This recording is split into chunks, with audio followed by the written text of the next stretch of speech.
So we got ourselves an NBA trade, the first one this offseason, apart from the Kemba one. And it's a bit of a weird trade between the Grizzlies and the Pelicans.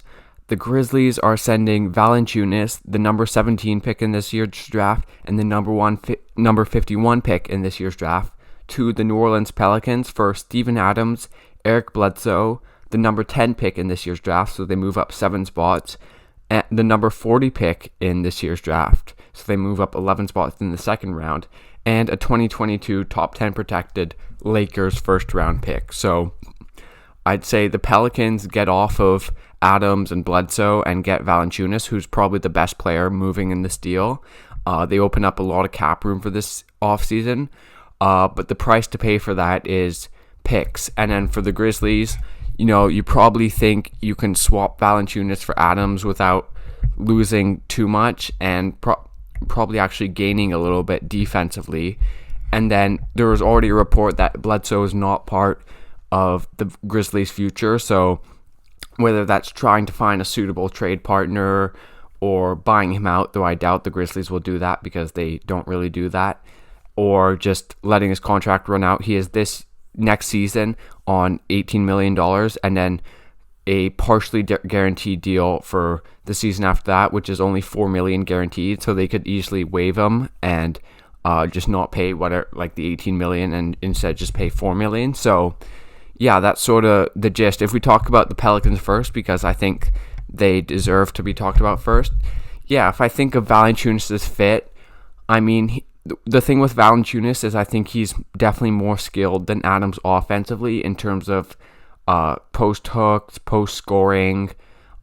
He's not much of a shooter, but did attempt like about 1-3 a game, shot like 37% this year. So how much more shooting he'll be doing with the Pelicans, I don't know. I mean, he's already played with Ja, who also likes to attack the paint like Zion does, and it wasn't a massive problem, I don't think.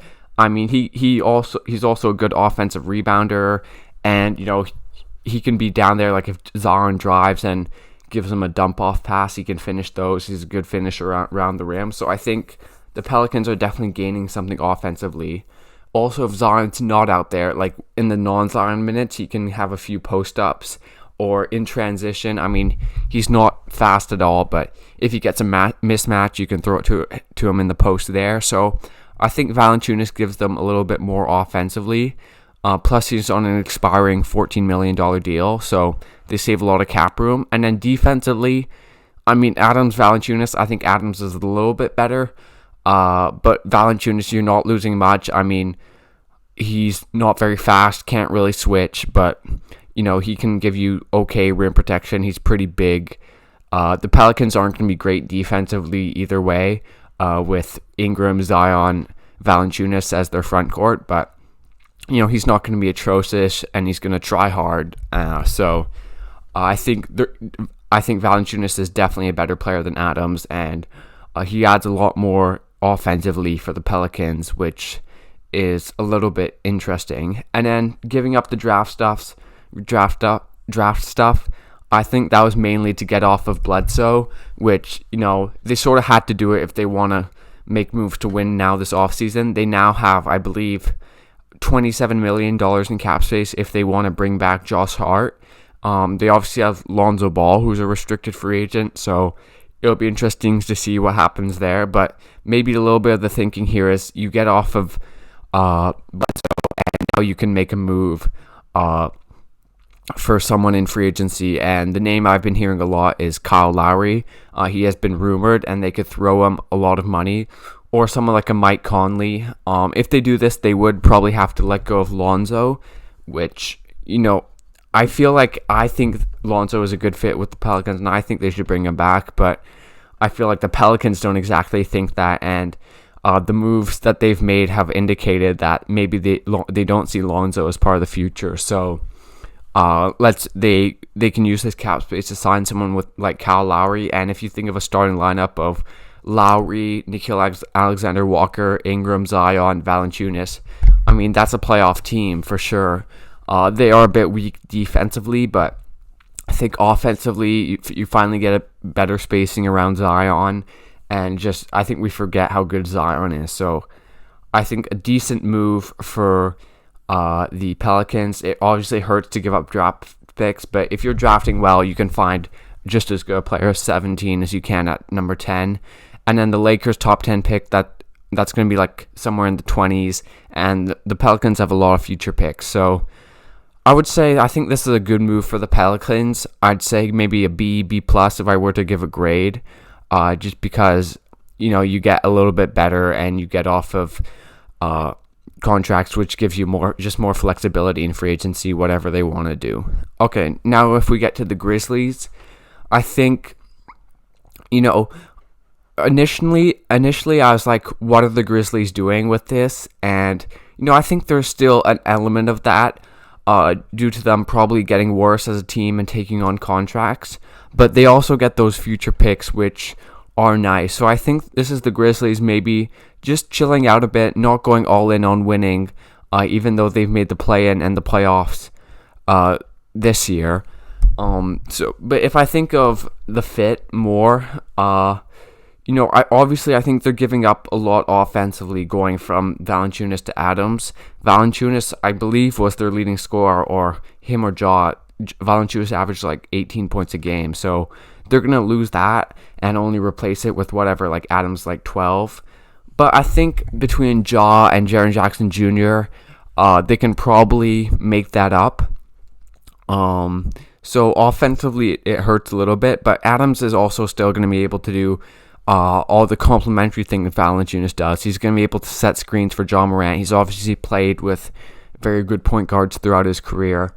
And then he's going to be able to roll to the rim, and he's going to be able to finish all right inside, get a few offensive rebounds, use his strength, that sort of thing. It's also a guy defensively who can handle those bigger centers. I think this trade opens up a bit more Jaren Jackson Jr. at the 5 for the Grizzlies. But when they come up against good centers, Adams can do a decent job because he is a very strong player.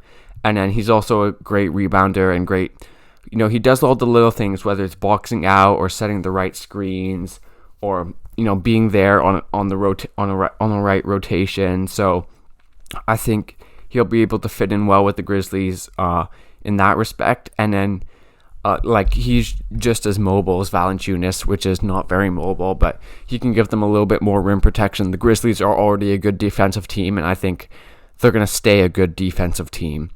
And if I think about the picks, obviously moving up to 17 to 10, there was a report that they maybe want to look to move up further, which, it's going to be tough. You're going to have to give up more assets, but at 10, you can definitely get a good player, whether it's someone who can come and contribute right now, like Franz Wagner or Davion Mitchell.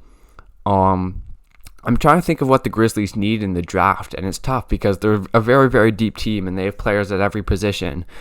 Maybe like a wing with high potential, or maybe a big once Adams leaves, or once he ages, whatever.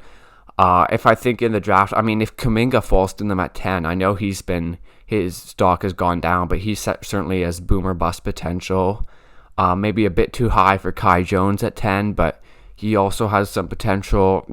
We'll see what happens. I'm not a draft expert, but I think they definitely acquire more draft capital in this trade, and I think they definitely have an idea of someone they want to take at number 10. So for the Grizzlies, maybe a B. I'm not a huge fan of giving up Valanciunas just because I thought they really had something going there, and I really like that Valanciunas is someone who is very, very consistent for them, giving them 18 points a night offensively, but we'll see with Adams. And I don't think they're done this offseason. They obviously have Bledsoe, who they're probably going to be looking to trade, and then maybe some future trades. Keep an eye on them for Bradley Beal. I'm just saying that. There hasn't been any reports or anything, and Memphis isn't one of those teams linked, but I don't think it's out of the possibilities. But anyways, thanks for watching this video, guys. Leave a like, subscribe to this channel for more NBA content, and I'll see you guys next time.